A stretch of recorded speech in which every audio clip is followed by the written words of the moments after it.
अरे खोल दो मुझे। कितने आनंददायक दृश्य की साक्षी बनी हूँ। मुझे शीघ्र ही आदियोगी जी को जाके बताना चाहिए।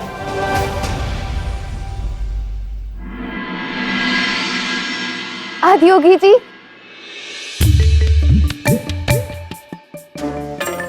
मैंने कुछ विचित्र देखा। क्या हुआ राधा, इतनी विचलित क्यों? विचलित नहीं हूँ, आनंदित हूँ, उत्साहित हूँ। जानते हैं मैंने क्या देखा? अरे अवश्य जानत होंगे, आदि योगी जी है, भला इनसे क्या छिपा है।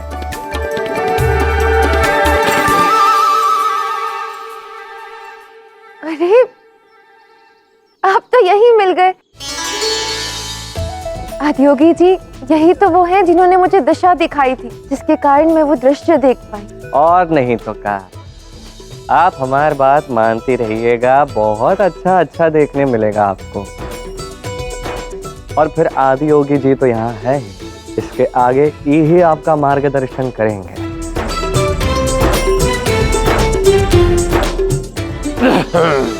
आदि योगी जी, जो मैंने देखा वो क्या था? क्या वो सत्य था? प्रश्न ये है राधा कि जो तुमने देखा वो क्या था? कदाचित उसका संबंध तुमसे ही है, परंतु वो संबंध क्या है ये जानने के लिए योग में मग्न होने की आवश्यकता है। मूलाधार से ब्रह्मरंध्र तक की यात्रा है। तो चलो प्रथम योगासन अर्थात सुखासन में विराजो।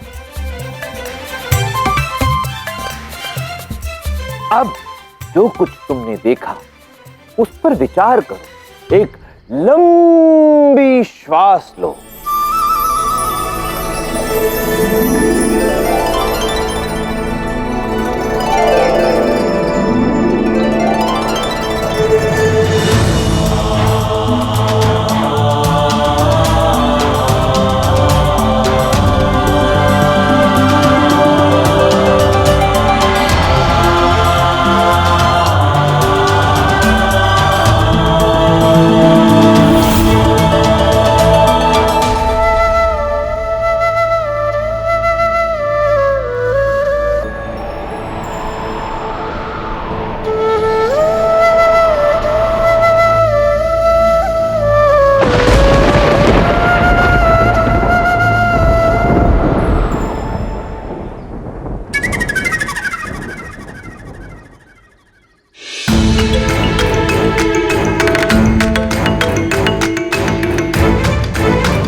क्या हुआ देवी राधा? वो वाला कहाँ है? अरे वो एक जगह टिकता कहाँ है, कभी वहां कभी यहाँ, कभी यहाँ तो कभी वहां, क्षण भंगुर है। परंतु तुम चिंता मत करो, शीघ्र ही तुम्हारी उससे पुनः भेंट होगी। अभी तो ये बताओ कि तुमने क्या अनुभव किया? ऐसा प्रतीत हुआ जैसे ये अनुभव मेरा ही अनुभव है, मुझसे ही जुड़ा है। सच है या झूठ नहीं जानती। कोई बात नहीं, कोई बात नहीं, परंतु ये तो बताना ही पड़ेगा कि तुम्हारा प्रथम दिवस का अनुभव अच्छा था या बुरा था, कि तुम यहाँ रुकोगी अथवा नहीं रुकोगी, क्योंकि तुम्हारे उत्तर पर ही निर्भर करता है कि मैं पृथ्वी पर रहूं या पृथ्वी छोड़कर चला जाऊं। नहीं, मैं यही रहना चाहती हूँ। सब क्या हो रहा है मैं नहीं जानती, पर जो मैं अनुभव कर रही हूँ बहुत ही अच्छा लग रहा है। तब तो अच्छा है, तो सज्ज हो जाओ देवी राधा अपने अगले अनुभव के लिए। दूसरा दिवस, दूसरी क्रिया और दूसरा अनुभव। कदाचित तुम्हारा ये अगला अनुभव तुम्हें तुम्हारी स्मृति के और निकट ले आएगा।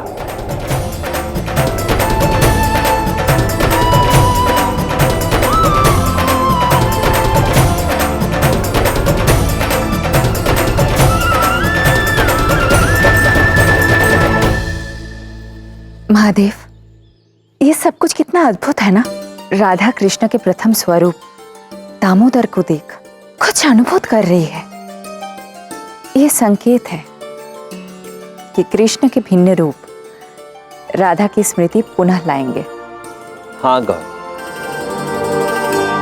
राधा का तो मूल ही श्री कृष्ण है, इसलिए राधा की स्मृति भी मूलाधार चक्र में ही लौटेगी। तब तक उसे कुछ भी स्मरण नहीं होगा। हाँ, श्री कृष्ण के ये भिन्न रूप देखकर राधा आकर्षित अवश्य होंगी, परंतु उन्हें अपने इस आकर्षण का कारण समझ में नहीं आएगा। तो इसका अर्थ ये है कि राधा का मूलाधार चक्र तक पहुंचना अति आवश्यक है। अत्यावश्यक भी और अत्यंत कठिन भी, क्योंकि जैसे जैसे राधा की ये यात्रा मूलाधार चक्र के निकट पहुंचेगी, उसके मार्ग की बाधाएं भी बढ़ेंगी। जहां कृष्ण है वो मार्ग राधा के लिए कठिन कैसे हो सकता है? गौरी, ये सत्य है कि ये संपूर्ण संसार कृष्णमय है, परंतु राधा का तो प्रारब्ध ही बाधा है। इसलिए कृष्ण का ये मनमोहन रूप राधा को आकर्षित भी करेगा, उन्हें आनंद की अनुभूति भी देगा, परंतु उसके पश्चात उन्हें आहत भी करेगा। आनंद में कठिनाइयां कैसी महादेव? होता है कभी कभी भाग्यवश जो वस्तु हमें आकर्षित करती है, हमें आनंद की अनुभूति देती है, वही हमें पीड़ा भी देती है। अब राधा के भाग्य में ये पीड़ा कब और कैसे आएगी, ये आने वाला समय हमें शीघ्र ही बता देगा।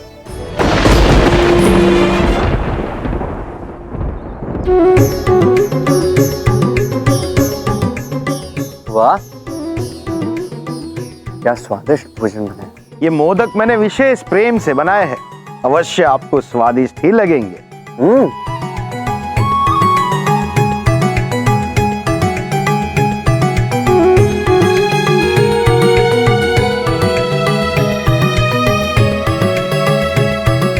नहीं गणेश, केवल मोदक ही नहीं, सारे के सारे व्यंजन स्वादिष्ट हैं।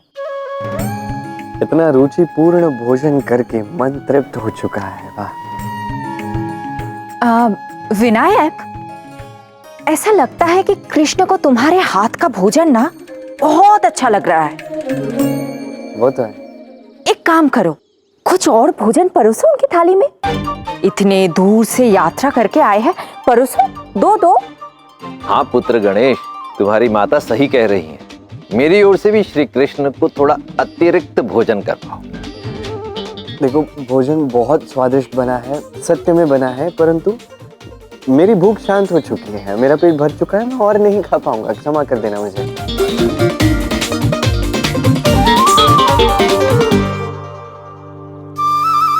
नहीं बस गणेश, कितना खिलाओगे?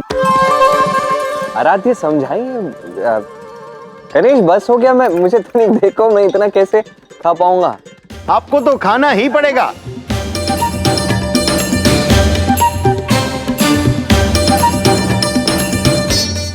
क्षमा कीजिए कृष्ण, पिताश्री के आदेश को मैं टाल नहीं सकता, अतः आपको ये भोजन करना ही होगा।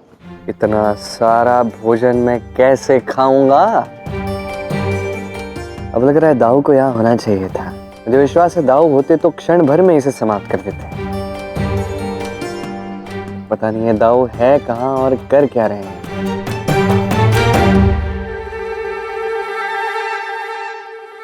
अरे कोई तो सहायता कर दो मेरी।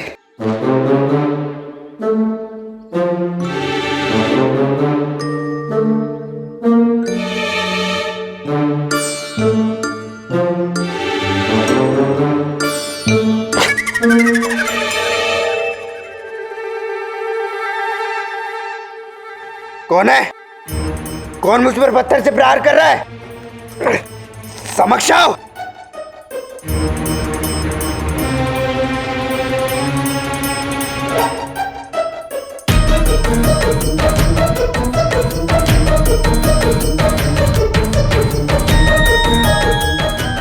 कौन मूर्ख है जो ऐसा दुस्साहस कर रहा है?